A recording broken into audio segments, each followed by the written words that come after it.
વંદે માતરમ ગીતના 150 વર્ષ પૂર્ણ થવા બદલ આજે વડોદરા મહાનગરપાલિકા વીએમસી ખાતે ભવ્ય ઉજવણી કરવામાં આવી।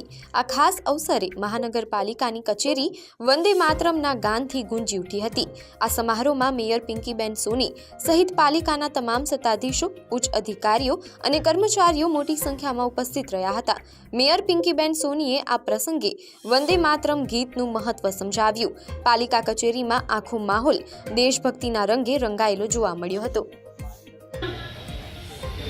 આ સમૂહ ગાનનો કાર્યક્રમ સમગ્ર દેશમાં વિવિધ સંસ્થાઓમાં, વિવિધ ઓફિસોમાં, કચેરીઓમાં, શાળાઓમાં, કોલેજોમાં, ટૂંકમાં કહું તો દરેક જ્યાં સૌ સાથે મળી અને ખરા અર્થમાં દેશભક્તિના આ સ્મરણ પર્વને પોતે પોતાના સ્વમુખેથી ગાઈ અને ગૌરવને અનુભવ કરી શકે તે માટેનો આ વંદે માતરમના સમૂહ ગાનનો આ અનુભવ ખરેખર અભિવ્યક્તિની ક્ષમતાથી ઘણો ઉપર છે।